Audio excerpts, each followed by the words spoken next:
2020 թվականից հետո Հարավային Կովկասի համատեքստում Հայաստանը սկսեց նոր փուլ, կառավարությունն ու բանակը կանգնեցին կարևորագույն հարցի առաջ՝ արդիականացնել երկրի պաշտպանական կարողությունները։ Ռազմաքաղաքական իրավիճակը փոխվել էր և պարզ էր, որ անվտանգությունը այլևս հնարավոր չէ ապահովել միայն հին տեխնիկայով, խորհրդային մոդելներով կամ մեկ գործընկերոջ հետ աշխատելով։ Այդ պատճառով Հայաստանը գնաց ռազմավարական որոշման՝ զինտեխնիկայի մատակարարումները դիվերսիֆիկացնելու, համագործակցելով միաժամանակ մի քանի երկրների հետ՝ Ֆրանսիա, Հնդկաստան, ԱՄՆ, ԵՄ անդամ պետություններ։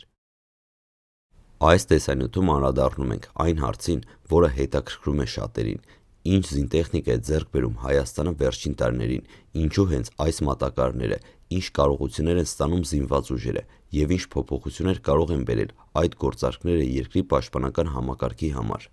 Ինչու Հայաստանին անհրաժեշտ էր արագ զինտեխնիկայի արդիականացում։ Պատերազմից հետո պարզ դարձավ մի քանի կարևոր իրողություն։ Առաջինը՝ ժամանակակից պատերազմը այլևս չի հիշեցնում 90-ականների մարտերը,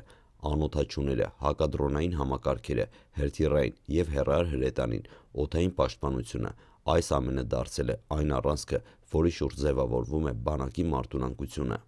Երկրորդը՝ Հայաստանը կախված էր գրեթե մեկ մատակարարից։ Դեռ խորհրդային տարիներից մինչև 2020-ը Հայաստանի զինտեխնիկայի գերակշիռ մասը գալիս էր Ռուսաստանից։ Սա նշանակում էր սահմանափակ ընտրություն, երբեմն ուշացող մատակարարումներ, համաշխարհային քաղաքական ազդեցություն։ Երրորդը՝ խնդիրներ պահեստամասերի արդիականացման և նոր տեխնոլոգիաների հետ։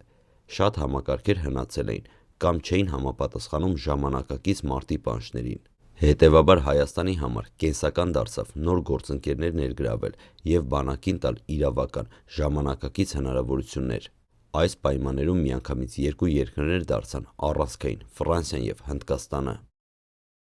Վերջին տարիներին հայ-ֆրանսիական համագործակցությունը աննախադեպ մակարդակի հասավ։ Ֆրանսիան որոշեց աջակցել Հայաստանին անվտանգության ոլորտում բարձրակարգ տեխնիկայի ու ռազմավարական համագործակցության միջոցով։ Ցեզար 155 մմ ինքնագնաց հրետանին Ցեզարը համարվում է աշխարհի ամենաարդիական հրետանային համակարգերից մեկը։ Հիմնական առավելություններն են հարվածի հեռավորությունը մինչև 40 կմ, բարձր ճշգրտություն, արագ տեղակայման, տեղափոխման հնարավորություն, անշարժ թիրախների և շարժվող խմբավորումների դեմ արդյունավետ միջոց։ Ցեզարի մատակարարումը Հայաստանի համար կարևոր շրջադարձ էր։ Այն գալիս էր որպես լիարժեք արևմտյան հրետանային փաթեթ՝ համապատասխան զինամթերքով, նախատեսված անձնակազմով և ուսուցմամբ։ GM200 և GM403 ռադարային համակարգեր։ Սրանք օդային տարածքի վերահսկման համակարգերն են անօդաչուների, ինքնաթիռների, թռչող հրթիռների հայտնաբերման համար։ GM200-ը թույլ է տալիս վերահսկել ցածր միջին բարձրության թռչող թիրախները, արագ արձագանքել անօդաչուների սպառնալիքներին, ինտեգրվել հետագա հայկական հրթիռային ու ՀՕՊ համակարգերի հետ։ Սա ոչ միայն գնում է, այլև համակարգային լուծում, որը փոխում է ամբողջ դաշտը։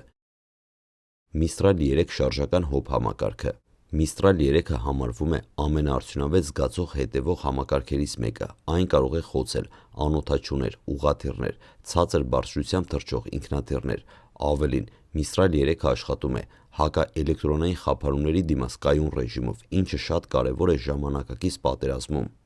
Ֆրանսիայի ռազմական դպրոցները հայ զինծառայողների պատրաստման համար Ֆրանսիան համաձայնեց ընդունել հայկական ստորաբաժանումներ հրետանի, ՀՕՊ, ճանաչողականության, հրամանատարական պատրաստության դասընթացների համար։ Սա կարևոր ներդրում է ոչ միայն տեխնիկայում, այլև մարդկային ռեսուրսում։ Եթե Ֆրանսիան Հայաստանին տալիս է բարձրակարգ եվրոպական տեխնոլոգիա, ապա Հնդկաստանը տալիս է ծավալային և բազմաֆունկցիոնալ լուծումներ։ Առաջինը՝ Ակաշ օդային պաշտպանության համակարգը։ Ակաշ համակարգը Հայաստանի ՀՕՊ ամենախոշոր նորացումներից է։ Ինչ կարողություններ ունի այն։ Հարվածում է մինչև 25-ից 30 կմ հեռավորության վրա, վերահսկում է օդային տարածքը մեծ ճշգրտությամբ։ Աշխատում է ինքնուրույն ռադարային կայանով, թիրախավորում է ոչ միայն ինքնաթիռներ, այլև անօդաչուներ։ Ակնհայտ է, որ Հայաստանը Ակաշով ստեղծում է նոր բազմաշերտ ՀՕՊ։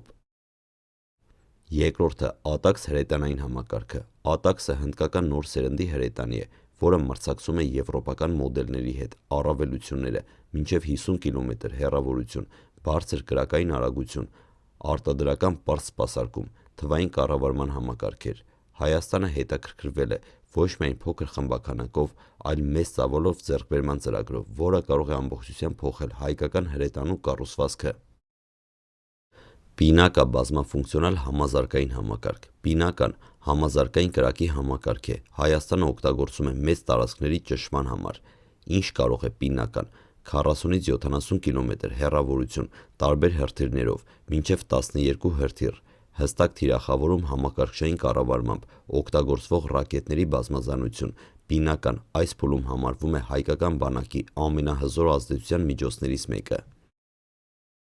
Հակատանկային համալիրներ կոնկուրս։ Հնդկաստանում արտադրվող համակարգերը գին որակգործիչով շատ մրցունակ են։ Հավելյալ կարողություններ, բարձր ճշգրտություն, տարբեր տեսակի զրահների դեմ արդյունավետություն, շարժման ընթացքում թիրախավորում, հակադրոնային համակարգերը։ Հայաստանը Հնդկաստանից գնում է նաև հատուկ մշակված հակադրոնային լուծումներ, ռադարային հայտնաբերում, ազդանշանային ճնշում, հարվածային մեխանիզմներ։ Այս ամենը անհրաժեշտ է, քանի որ անօդաչուները դարձել են նոր պատերազմի գլխավոր սպառնալիքը։ Ինչու հենց Ֆրանսիա և Հնդկաստան։ Հայաստանի ընտրությունը պայմանավորված է մի քանի գործոններով։ Առաջինը՝ քաղաքական անկախություն։ Ֆրանսիան և Հնդկաստանը չեն գտնվում տարածաշրջանային հակասությունների ներսում և կարող են ազատ մատակարարել։ Երկրորդը՝ ժամանակակից տեխնոլոգիան։ Երկու երկրներն էլ ունեն բազմազան արդյունաբերություն, որը արդիական է և մրցունակ։ Երրորդը՝ արագ մատակարարումները։ Ի տարբերություն նախկին որոշ գործընկերների, մատակարարումները իրականացվում են առանց ուշացումների։ Չորրորդը՝ վերապատրաստում, տեխնիկական սպասարկում։ Հայկական զինծառայողները ստանում են ամբողջական փաթեթ տեխնիկայից մինչև ուսուցում։ Իսկ ինչ է փոխվում հայկական բանակում։ Այս գնումները մի քանի առանցքային փոփոխություն են բերում։ Առաջինը՝ հին խորհրդային սպառազինությունից անցում նոր տեխնոլոգիաների։ Բանակը աստիճանաբար դուրս է գալիս հին 80-ականների տրամաբանությունից, անցնելով եվրոպական և ասիական նորարարությունը։ Երկրորդը՝ բազմաշերտ հոպի ձևավորում, Ակաշ, Միստրալ, GM200, հնդկական հակադրոնային համակարգեր։ Այս ամենը միասին ստեղծում են հոպ այն մակարդակով, որը Հայաստանը երբեք չի ունեցել։ Երրորդը՝ հրետանային ուժեղացում, Ցեզար պլյուս Ատաքս պլյուս Պինակա։ Սա Հայաստանին թույլ է տալիս ունենալ բարձր ճշգրտությամբ հարված, հեռահար կրակային աջակցություն, տարբեր տրամաչափերի համադրված համակարգեր։ Չորրորդը՝ ռազմավարական դաշնակցային բալանս։ Հայաստանը այլևս չի կախվում միայն մեկ երկրից։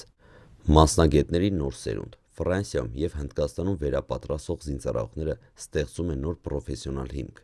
Հայաստանի զինտեխնիկական արդիականացումը 2023-ից 2025 թվականներին դարձել է երկրի անվտանգության կարևորագույն գործոնը։ Ֆրանսիա և Հնդկաստանի հետ ձեռք բերված պայմանագրերը փոխում են ոչ միայն տեխնիկայի քանակը, այլև բանակի կառուցվածքը, մտածողությունը, մարտավարությունը և պաշտպանական մշակույթը։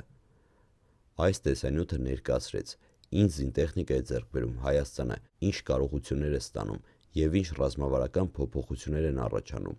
Առաջիկա տարիներին այս գործընթացը կշարունակվի և Հայաստանը կձևավորի նոր տեխնոլոգիապես զարգացած պաշտպանական համակարգ, որը կընդգրկի արևմտյան, ասիական և տեղական արտադրության լուծումներ։